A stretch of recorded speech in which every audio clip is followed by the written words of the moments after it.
This is a 2006 Maybach 62, and it was the ultimate luxury sedan 15 years ago. And I mean the ultimate luxury sedan. This had a sticker price of over $500,000 back in 2006, and you were meant to buy this car and ride in the back while your chauffeur drove you around.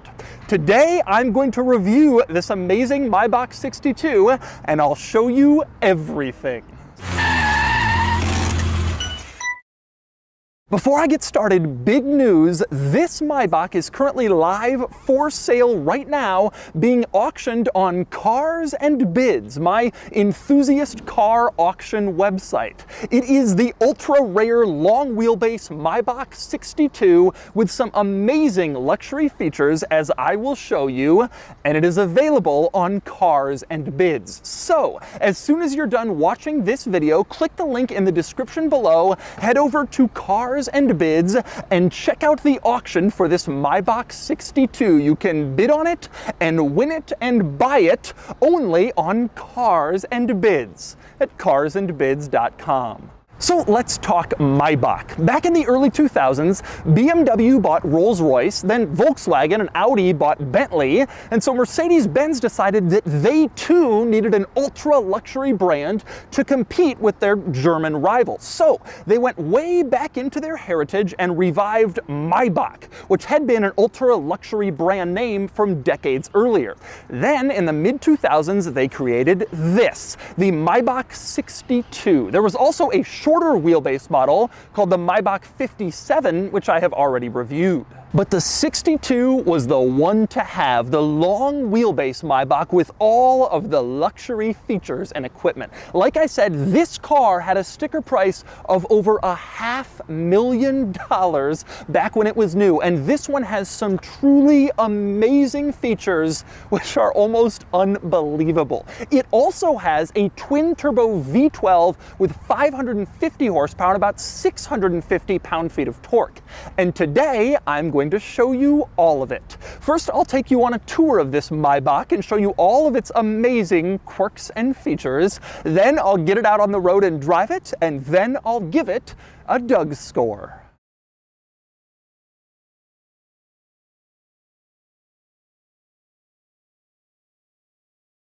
All right, I'm going to start the quirks and features of the Maybach 62 in the back because that's where you want to be. And one interesting thing is the door in back is absolutely huge, totally massive.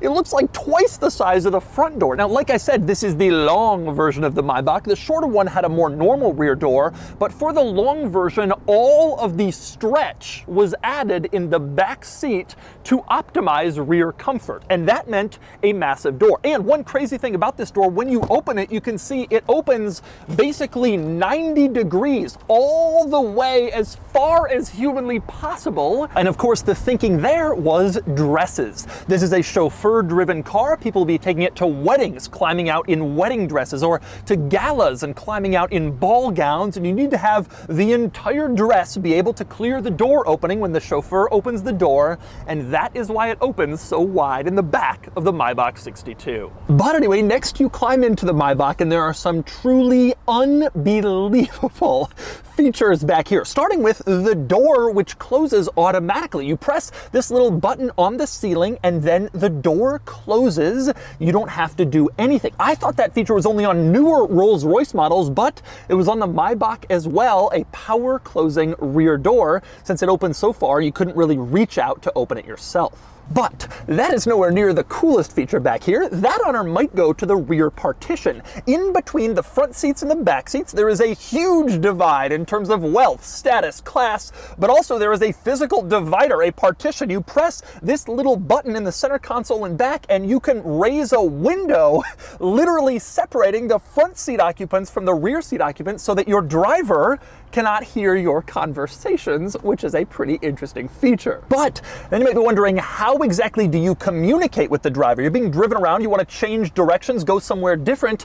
How do you speak to him? Well, you could lower the partition, or you could use the intercom, press this button here, and that actually projects your voice using a microphone and speakers into the front seat so you can talk to your driver. Take a listen to me speaking from the back with the partition up and the intercom on. Here goes. Hey everyone, Doug's the type of guy to sit in the back of a Maybach and tell you to check out cars and bids. Okay, I'm gonna try it without the microphone now. Hello everyone, this is Doug, Quirks and Features.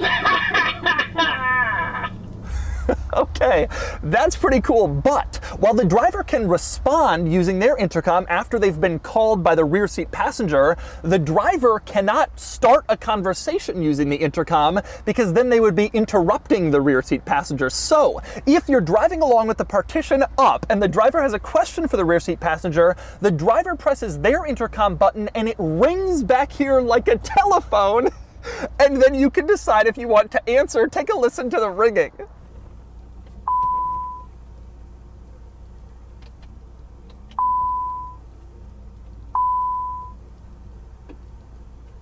And of course, if you do answer your driver's call, then you can speak on the microphone on the intercom system and you can talk with the partition up. And you can use this little dial back here to adjust the volume of the intercom sound when you're sitting in back in case you can't hear the driver and you want to turn it up. That is pretty cool. But let's say you don't want to be interrupted by the driver or anyone. This is the perfect car for it. You can be in a complete cocoon back here because there are thick curtains all around you that you can close. Check this out. Press this little button and you close the curtains on the rear windows, on the doors, and they close. That's not that uncommon, but you also have a curtain on the back window that you can close. You can see it's starting to become something of a cocoon in this car. And there's even a curtain on the partition that you can close.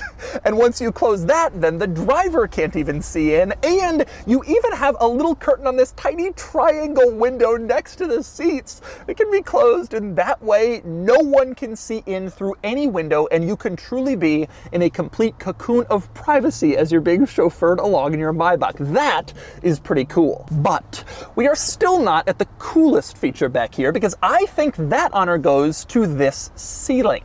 You look up and you see this ceiling and it looks like something you might find in a modern home, but it's in your car. This is a panoramic sunroof.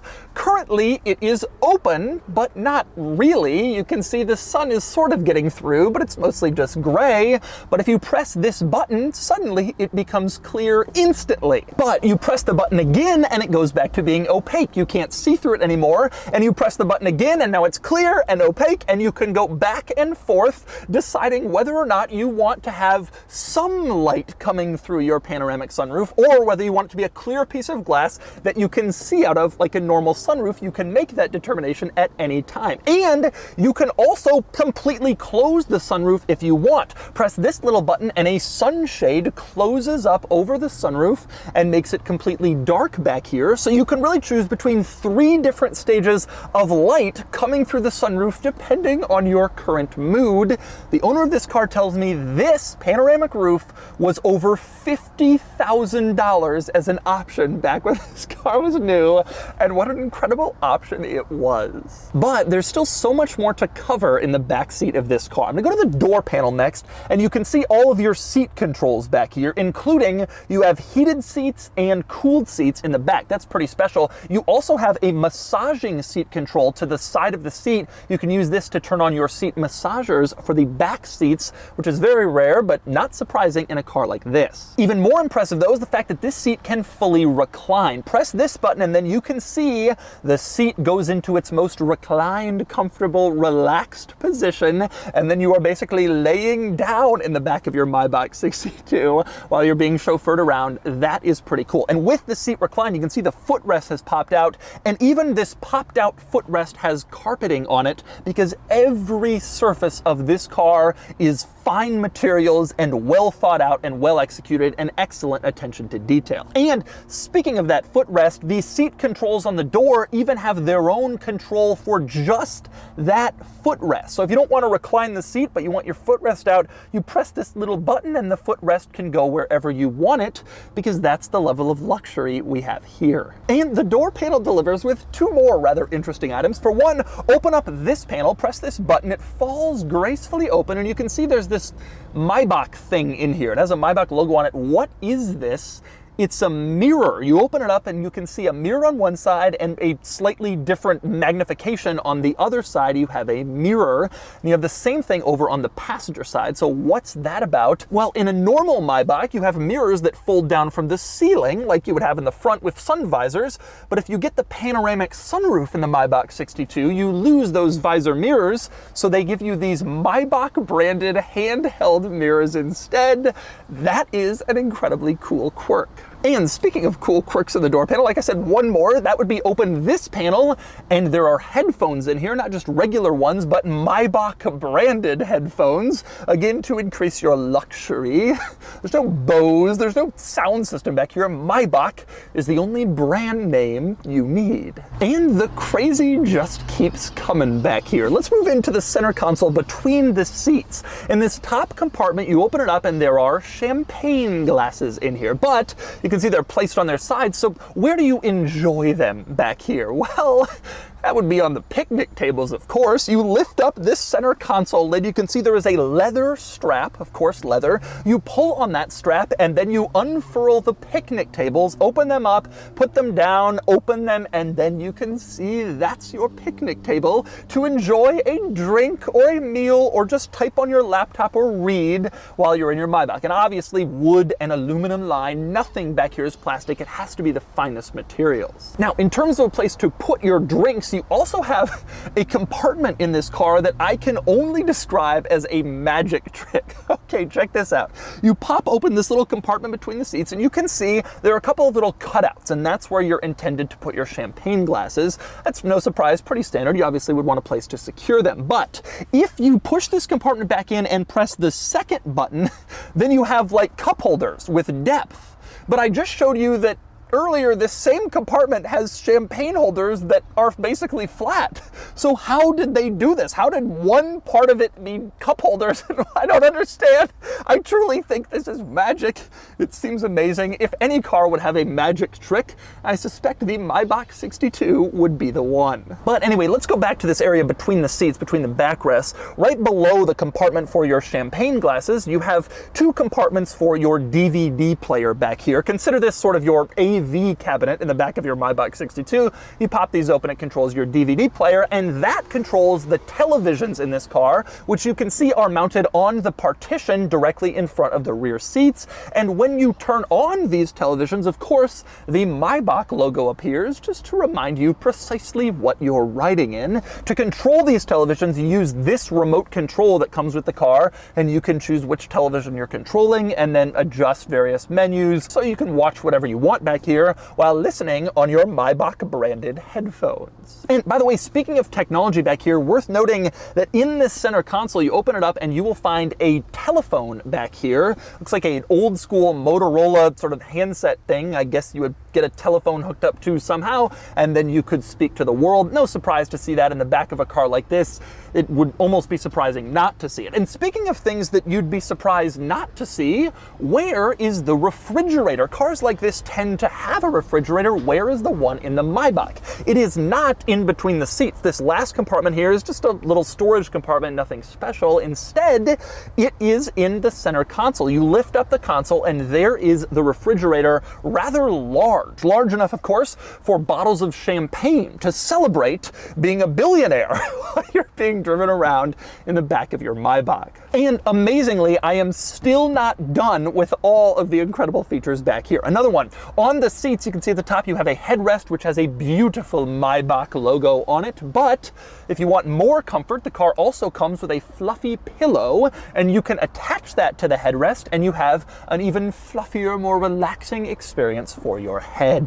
And speaking of improving your rear seat experience, of course you have your own climate controls back here, one for each seat, dual zone in the back, no surprise. The surprising thing is the climate vents. They are not just tiny vents hidden in little spots that barely bring air to you. Instead, you have real climate vents back here. One here on the ceiling above the door, another one on the partition, again a large climate vent like you might have in the front, and you also have more climate vents in the center on this other center console near where your feet are. So you really do get the full effect of climate control back here, not just like two crappy little vents that they hope will do the job. And amazingly, still not done with all the incredible features back here. It really is wild in the back of this car. But anyway, in the front part of this compartment on the ceiling, you can see 3 gauges. You may have seen them earlier. Over on the right, the gauge tells you the current temperature outside. No surprise. In the middle, that's a clock that tells you the current time. And over on the left, it is a speedometer, a second speedometer after the one in the driver's gauge cluster. So while you're sitting back here, you can always monitor your driver's speed. If you think he's going a little too fast, just use your intercom and tell him to slow down. And next up, we move on to the front seat of the Maybach 62. But from the moment you open the front door, you can tell this is not a car intended for the driver. It really is intended for the rear seat occupant, in case you couldn't tell from all that luxury stuff. I say that because there's just not all that much space up here. You can see the partition intrudes into the front seat area, and the seat is currently as far back as it goes, and it's just not really all that far back. In fact, I'm sitting here and you can see my knees are basically brushing up against the underside of the dashboard next to the steering wheel. There's just not that much space in the front of this car, despite how huge it is. Instead, all the space is reserved for the people in back, because they were the ones spending the money on the car. But even though this car was rear focused, there is still some amazing stuff up front. For instance, press this little button where you'd expect the glove box to be, and this compartment drops and a phone rises out of the dashboard and presents itself to you automatically. Obviously, the actual phone is long gone and it would be incredibly outdated technology by now anyway, but that must have been the coolest party trick in the world 15 years ago. A phone rising from your dashboard at the push of a button. That's pretty intense. Obviously, the other button on the other side of this is the glove box. You press that, the glove box opens, and it reveals the largest owner's manual you will ever see at any capacity ever. Frankly, that's not surprising. There was a lot to cover with this car, and the owner's manual covers it all. But speaking of stuff that pops out, how about this little wood compartment behind the shift lever? You open this up, and there are some coiled up things in here. You push, and that's a front cup holder. It pops out, reveals itself, and then you can put a drink in it. And when you're done, you can store it right back in this little wood compartment, so you don't have to have cup holders in your face at all times. Now, also in this little wood compartment, you have a few switches in here. These are the controls for your rear curtains. Again, all of the curtains for rear compartment can be controlled right here. Now, I showed you before, the rear seat passenger has access to those same controls. But if they don't even want to lift a finger to close the curtains, they can use the intercom, call the driver, please close my curtains, and the driver can do it for you. That is a luxurious touch. And the driver has other controls for the rear seat passengers back here. You have a sunroof control in the normal place where you'd see a sunroof control on the ceiling next to the rear view mirror, except there's no sunroof over these front seats. That is the control to open or close the rear panoramic sunroof sunshade. It can be done up here. Again, if the person sitting in back doesn't want to do it themselves, they can ask the driver and it will be done for them. And some other interesting controls in here. How about on the door panel where the seat memory is, you have 5 different seat memory controls. Most cars have 2, maybe 3. This has 5 because if you have different drivers, maybe they work different shifts, different chauffeurs, you want different seat memories for each one so they can all program the seat to the position that makes them the most comfortable. And also on the door panel, check this out. You push this little black button and a compartment opens up gracefully and it reveals a CD storage storage slot, so you don't have to worry about storing your CDs in some compartment where they'll crash around and get scratched. You have them at easy reach right at your fingertips in the door panel in a dedicated slot. Pretty cool. Next up, something I always loved about the interior of these Maybachs. They have about the same steering wheel as many Mercedes models from this era, the S-Class and others, but one big difference, the steering wheel buttons are wood instead of plastic. A regular S-Class had the same buttons, the same steering wheel, but they were black plastic. These are wood. Everything in this car is either wood trim or chrome or some sort of carpeting. Even the plastic steering wheel buttons are trimmed to look like wood to make that experience even more luxurious. And truthfully, that attention to detail is all throughout this car, pretty much everywhere you look. I showed you a lot of those luxury features in back, but even the littlest things, like for example, the font used in the gauge cluster. You can see this beautiful upscale Mercedes-Benz font, gorgeous, and they've used that to emphasize this car's luxury and gracefulness with a matching font. You also have beautiful wood trim everywhere up front, including this 3-level wood trim that starts on the door panel and then goes into the dashboard, and it just looks great. Very distinctive, different from a lot of other stuff I've seen in cars, these like 3 levels of wood. Looks cool. Another great piece of attention to detail is the sun visor. You drop the sun visor and you have a visor mirror, of course, like most cars, but you also have a second magnification of visor mirror. You can choose 2 different ways to look at yourself depending on the zoom that you want. That's pretty impressive. And speaking of the crazy luxury in here, let's start this car. Before I do that, I want to show you the key. Fairly standard Mercedes-Benz key, except on the reverse you have the Maybach logo, of course. They wouldn't just give you Mercedes-Benz. They wanted everything to be bespoke to the Maybach. But anyway, you start the car, turn it on, and it is unbelievable how quiet it is when you're first starting it. You do not hear the engine like you do in so many other cars. You can barely tell that this thing is running or hear the starter going to start the engine. Incredibly quiet. No surprise given this car's market position. Same deal with the door locks, by the way. You press this little button in the center console to lock or unlock the doors, and when they lock and unlock, they don't make that door lock sound you're used to hearing. Instead, nothing. Silent. Take a listen to the doors locking and unlocking in this car.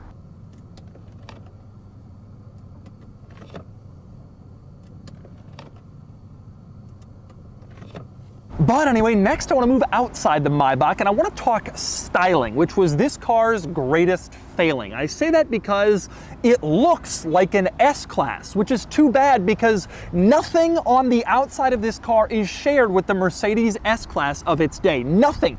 Every single panel and piece and part of this design was unique to the Maybach, but it simply looked a lot like the S-Class. And frankly, that really was this car's greatest failing. They created a truly bespoke, ultra-luxury, incredibly expensive, opulent sedan, and then somehow they managed to make it look like a car that cost way less money. A big mistake, and in my opinion, a big contributor to this car's eventual failure. That and the economic recession, the fact that it just wasn't distinctive enough. Think about the Rolls-Royce Phantom and how clearly identifiable that car is. You didn't have that with the Maybach, which just looked like a big S-Class. One crazy thing about this car is these wheels. These are not S-Class wheels, distinctive special Maybach wheels, but they look just like this S-Class wheel from the era, and a quick glance you wouldn't even know that it's different, but it was. They just made it look the same. What a mistake.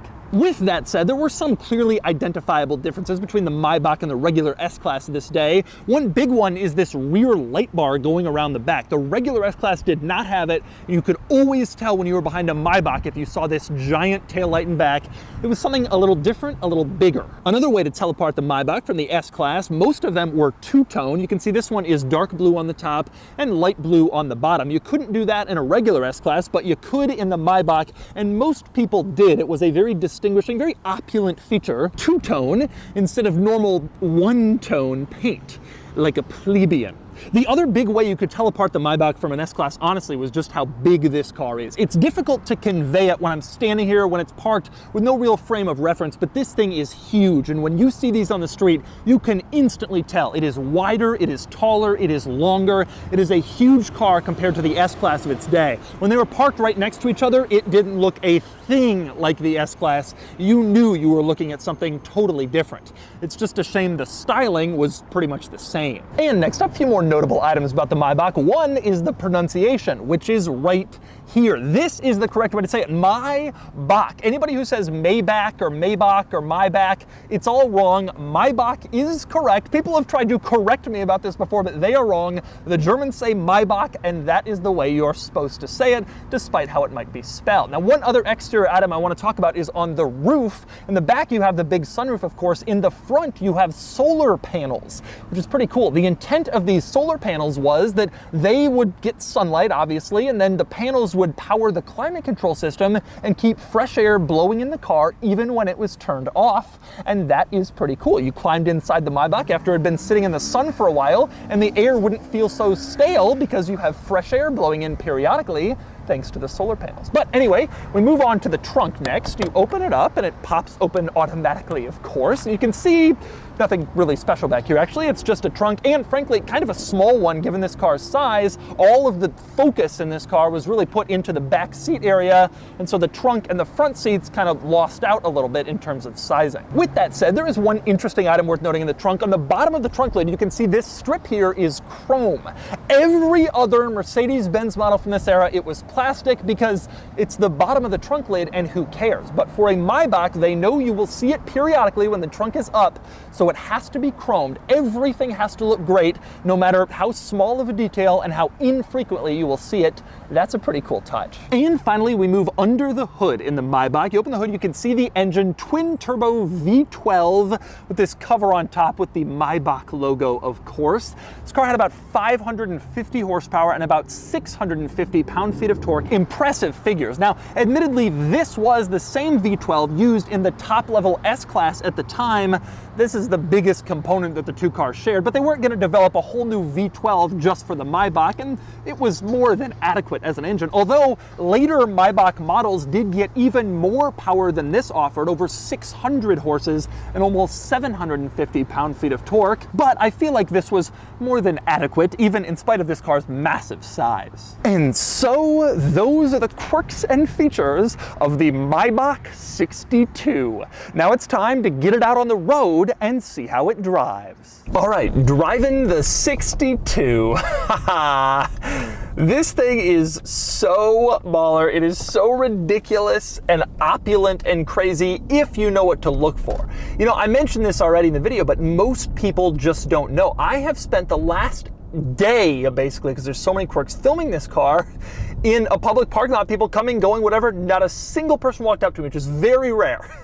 Especially with a special car, but this isn't a car that most people think is special. It's just an old Mercedes. So first thing I noticed driving this car, unbelievably tight up front, just incredible. I'm like 6'3", 6'4", and it is hard up here. I have the seat all the way back and my knees are up against the dashboard. It truly was built for the rear seat passengers. And the funny thing is, a couple more inches would have been nice, and it wouldn't have really mattered back there. Like, there's so much space back there that I can lie down and have room.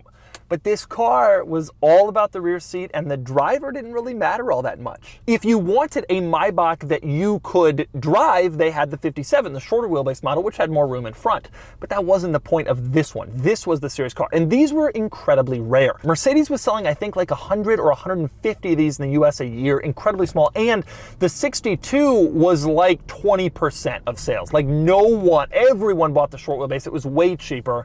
This was just a very, very special vehicle. So the driving experience, unbelievably comfortable in this car, just tremendously so.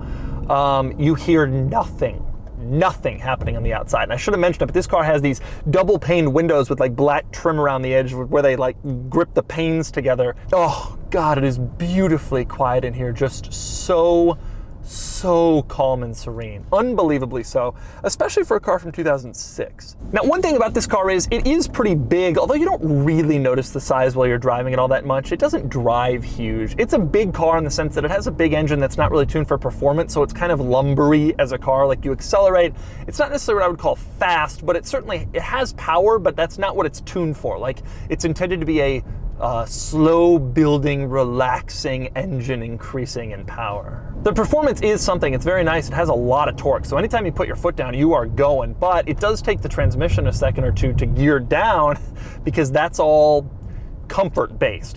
There's no shift, you don't feel shifting in this car. It just sort of happens in the background. It really is nice. It really does feel like you're wafting around in one of the most luxurious cars. Even by modern standards, 15 years after this car came out, this still feels more comfortable and quieter than modern, like S-classes, like nice luxury sedans. This is even better than them. The ride quality especially is better. It's unbelievable. Going over bumps and speed bumps especially, you feel almost nothing. It is so incredibly smooth and comfortable in here. Obviously, like, the infotainment tech is nowhere near the modern era. And you know, the buttons and switchgear, you look around and it's starting to kind of feel a little bit old. But for its purpose, which was just pure luxury, it still feels like pure luxury. Really, this is the one you want to be driven in. There's no question about it. And I think part of the problem with the 62 selling was not that many people want to be driven here in North America. It's just not a common thing like it is in some other places, like in Asia and Europe to an extent. Outside of New York City, there's not that many people with a driver. And so these just didn't really sell all that well. But man, if you had a driver sitting back there, playing with the sunroof, closing yourself in the curtains, it would be everything. Overall, I must say I'm pretty impressed by this car. It's been about 4 years since I drove a Maybach. I did a 57S video, maybe 3-4 years ago. And that was impressive, but the 62 is on a totally different level. It feels about the same in terms of comfort and luxuriousness and all that, but the backseat stuff in the 62, I mean, it was a car that was truly built for ultra luxury people. The 57 was ultra luxury people, but the 62 was an even different level from that. And this car feels it. It really does. And so that's the Maybach 62. This was truly a limo that you could buy for yourself. Hire someone to drive you around and impress anyone who really knows luxury. This car was not as in your face as a Rolls-Royce Phantom, but it was every bit as luxurious and as expensive. And I am thrilled to have this amazing car on Cars and Bids. Anyway, now it's time to give this Maybach a Doug score. Starting with the weekend categories and styling, the 62 is fine but not amazing. The lack of an individual style over the S-Class is its biggest issue, and it gets a 4 out of 10. Acceleration does 0 to 60 in the low 5-second range, and it gets a 5 out of 10. Handling isn't sharp, nor is it intended to be. This is a big car, and it has soft suspension to maximize ride comfort, and it gets a 3 out of 10. Fun factor is okay. The fun of this car is sitting in back, not driving in, and it gets a 4 out of 10. Finally, cool factor, and that's much higher. My head turns all the way around when I see a Maybach 62 on the road, which is never that long wheelbase. As these ultra luxury sedans go, this has to be one of the coolest, and it gets a 7 out of 10 for a total weekend score of 23 out of 50.